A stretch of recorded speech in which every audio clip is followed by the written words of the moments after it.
Hey everybody, the Gaming Guru 51 here, and welcome back to more Pokemon Crystal. In the last episode, we explored Violet City and did some training in Sprout Tower, which allowed our Cyndaquil to evolve into Quilava. Look at that thing, he's going to be a nice asset to our team now. In this episode, we're going to be entering the Violet City gym and get our first gym badge, so let's go ahead and talk to this guy. Hey, I'm no trainer, but I can give some advice. Believe me, if you believe, a championship dream can come true. You believe? Then listen. The grass type is weak against the flying type. Keep this in mind. That is right, this is the flying type gym. And it's not that difficult of a gym considering it is the first gym of the game, so I guess we'll start with the trainers here. And I'm keeping Patrol out in front so that way he can get some experience, because to be honest, he is not going to get much screen time in this gym except by switching out, because Leech Life doesn't do damage against flying types because it's a grass type, or it's a bug type move, excuse me. And it does nothing, and Supersonic is pretty unreliable of a move to rely on, so we're just going to do our normal switching tactics so that way it can at least gain some experience, because I believe Quilava can handle its own in this gym by himself. So I don't see too many problems happening here. And if we do have problems, then that's just a bad time, but I mean, we have Quilava, so it shouldn't be that bad. And we do have Ember as well, so that's going to do a nice amount of damage to the Pokemon in here. And let's get some experience. And that is that for Abe. This can't be true. It is true. We defeated you and we got some nice amount of money out of the deal, so not bad at all. Now our next trainer here, the keyword is Guts. Those here are training night and day to become bird Pokemon masters. Come on. Trust me, at some point I will learn to speak proper words without stuttering. It is hard though, so please excuse me if I do stutter a little bit in my words. Alright, a Pidgey, level 7. Psh, come on. We've seen plenty of Pidgeys as it is in this game, or Pidgey, because I believe the plural name for Pokemon in this game is just their name. Like 1 Pidgey, 2 Pidgey, 3 Pidgey, 4 Pidgey. I'm talking about stupid things again. Anyways, let's go for the Ember, kill this Pidgey. I believe it's going to knock it out in one hit, if I'm not mistaken. And it does. With a critical hit, that did not matter whatsoever. That did not even matter. And the second Pokemon is a Pidgey. Alright, Patro, you're gonna get switched out again and then switch back into Cinder because, again, you can't do anything here because Leech Life is a garbage move. I really hope you learn something soon so that way you can at least gain some fighting prowess and then be able to fight anything that comes in your way without being switched out. And that was a long sentence that overdrawn my lungs. But anyways, go for the Ember and then, again, knock out this Pidgey because we know that this can get knocked out. Yep, look at that. Perfect. And there we go. There's all the trainers in the Violet City gym. Now all that's left is the gym leader. Gah! Alright. Now, am I prepared for this? Let me go and see if I need any healing. Yeah, I can go for a heal. That way Cinder can be at full health because he'll be the main fighting person Pokemon against this gym. So, let's go on and fight the gym leader here. I'm Faulkner, the Violet Pokemon gym leader. People say you can clip flying type Pokemon's wings with a jolt of electricity. I will allow such insults to bird Pokemon. I'll show you the real power of the magnificent bird Pokemon. Magnificent bird Pokemon. Well, you're about to be disappointed because you are a pretty easy gym leader. But here we go. Leader Faulkner wants to battle. He's going to start things off with a Pidgey, level 7, normal flying type with the moves Tackle and Mud Slap. Now, if you have a flying type here, Mud Slap is pretty much going to do nothing to you. Because what Mud Slap does is a pretty weak ground type move that lowers accuracy every time it lands, so it's not that difficult, it's not that good of a move to be honest. But as we saw before, Pidgey can go down easily with Ember, so I believe, yep, get out of here, no one likes you. Now the second Pokemon he has could be a threat if you're not level 14, like if you're level 10 or something, but Pidgeotto is a Pokemon. So, Pidgeotto, it's level 9, normal flying type with the moves Tackle, Gust, and Mud Slap. Again, Gust makes it strong, but it's really not that good. So let's go for the Supersonic and hope it gets confused, and if not, I'm just going to switch out because that's bad. Please. Please. I mean, Gust does a lot of damage to Patro, but come on. Darn it, alright. Cinder, come out here please, and we'll kill this thing manually because I was really hoping to get confused there, but it's not going to happen, so not that big of a deal, but again, I would have loved to have the confusion there. So let's see how much damage Ember does. Oh, not even going to be a 2-hit KO. I mean, Gust, yeah, it does no damage whatsoever, so I could just go for the tackle here and then proceed with another Ember, and that will finish up this battle. So it's not that difficult.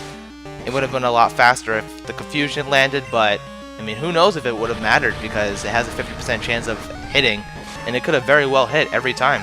But there we go. And Batroa is now level 10. Good stuff. And Cinder is so close to level 15. Darn, my dad's cherished bird Pokemon. Alright, take this. It's the official Pokemon League Zephyr badge. Wait, these are your dad's Pokemon? Why are you a gym leader then? Why isn't he the gym leader? Wow. Zephyr Bag raises the attack power of Pokemon, which is completely false. That is not true. It also enables Pokemon to use Flash if they have it any time. Here, take this too, and we get ourselves TM31, our first TM of the game. Pretty good stuff. By using a TM, a Pokemon will instantly learn a new move. Think before you act. A TM can only be used once. TM31 contains Mud Slap. It reduces the enemy's accuracy while it causes damage. In other words, it is both defensive and garbage, because it is not that good of a move offensively. It has 20 base power, it's a ground type move, and I mean, it lowers accuracy, which is good, but anyway, we got a phone call here. Hello, Jamie, we discovered something about the egg. My assistant is at the Pokemon Center in Violet City. Could you talk to him? Alright. Well, it seems Professor Elm has yet another discovery about the egg, so let's go and head to the Pokemon Center and see what it has for us. We could heal as well while we're here, so I might as well do that first, because, I mean, we didn't take too much damage in that fight, but I would have at least liked to heal beforehand, before anything else. And there we go. Nice and healed up and ready for the next adventure journey thing that we're going on. Jamie, long time no see. Professor Elm asked me to find you. He has another favor to ask. Would you take the Pokemon egg? Sure. Why the heck not? We discovered that a Pokemon will not hatch until it grows in the egg. It also has to be with other active Pokemon to hatch. Jamie, you're the only person we can rely on. Please call Professor Elm when the egg hatches. Alright, so we got ourselves an egg here. Let's go and take a look at it. There is only one Pokemon of its kind that's going to come from this egg. I'm not going to spoil what is in the egg, but when I do, it will be a nice surprise. Just letting you guys know that I'm not going to be adding this Pokemon to my team at all, but it's a pretty cool egg to have once nonetheless. So, you probably are thinking that we're done with this episode, and I would say yes in most cases, but we have a short video here, so we're going to be doing some other stuff. But here we are in Route 36, and in Route 36 we have one new Pokemon we could find here. So the new Pokemon here is Growlithe. Growlithe is a pretty good Pokemon, and there we go, look at it, it's cool. Growlithe is a fantastic fire type. It mainly it specializes in physical attacks, but it's still a really good Pokemon nonetheless. I'm not going to catch it for my team. If you're trying to catch Growlithe though, be warned that it does have Roar, so just be careful of that, because if it uses Roar, you automatically leave the battle, and it's just not a good time for anyone. But now that we're done with that, we are here in the ruins of Alph. So the rest of this episode is going to be spent in here. And what is in this place? Welcome to this chamber. There are sliding panels that depict the Pokemon drawn by the ancients. Slide the panels around to form the picture. To the right of the description of the Pokemon. Scientists in the back are examining some newly found patterns. Alright, what does this say? A Pokemon that hid on the seafloor. Eyes on its back scan the area. That's pretty cool stuff. Now what are you looking at? Recently, strange cryptic patterns have appeared. It's odd, they weren't here a little while ago. You should take a look at the walls. Patterns appear on the walls and it says, escape. So what does that mean? Well, let's go on and take our escape rope, use it right in this spot, and get the heck out of here. And something special is going to happen when we go inside.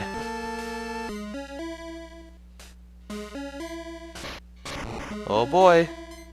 So what exactly happened? Well, it made a hole in the wall appear. Sweet. Ah, here's another huge hole. It's big enough to go through. And in here, we get ourselves some items here. We found a berry, which is nice. Berries are good to heal.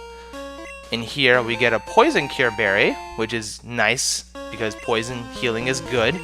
Here we got an energy powder, which I believe heals 50 HP, but it lowers happiness.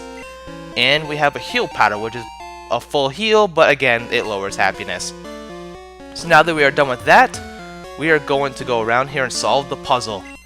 Now, I'm pretty bad at these kind of puzzles, but what I like to do first is to start with the corners because they're the easiest to see, and then I work from there. So let's go put that there. This, I believe, goes up here. Right? I think I'm doing this right. That goes there, I believe, yeah. You can go... I think you go here? It's been a long time since I've done this puzzle, so hopefully I can do this without too many issues here. Put that there. This is an eyeball. Where does this go? Here? I think it goes there. No, this goes here. I'm stupid. And then this eyeball goes right here. I think that's right. So we'll put this here. You can go there. Alright, I think we're pretty good here. I think we're done, right? Yep, sure enough, I did it on my first try, too. Not bad at all. There are 3 more puzzles to solve later on in the game, so we'll be sure to come back here when we have access to them. And something special is going to happen. What exactly is it?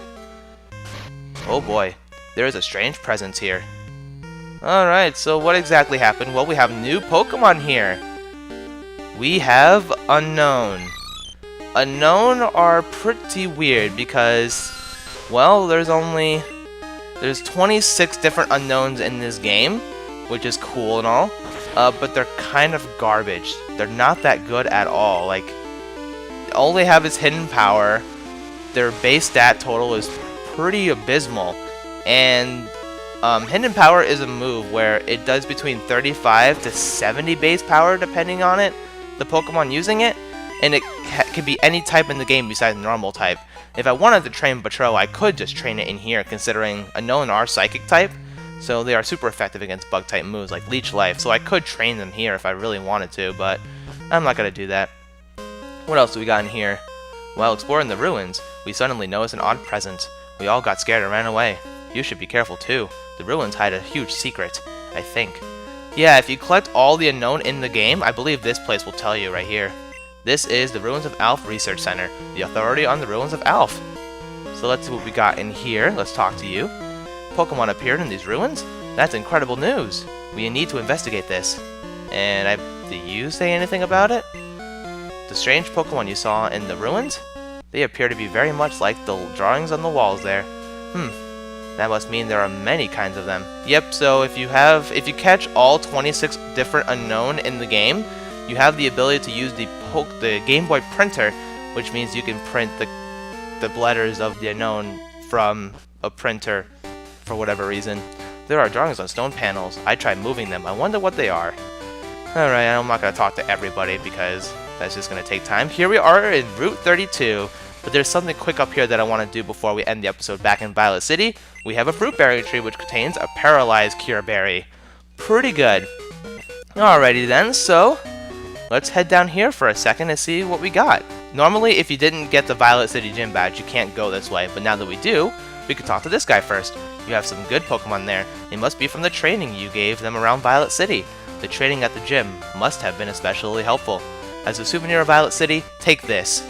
It increases the power of Grass-type moves, and we get the Miracle Seed. We don't have any Grass-type Pokemon to benefit from this, so we're not going to give it to anyone. Your experiences in Violet City should be useful for your journey. Yeah, I believe they are, but I think at this point, guys, I'm going to end the episode off here.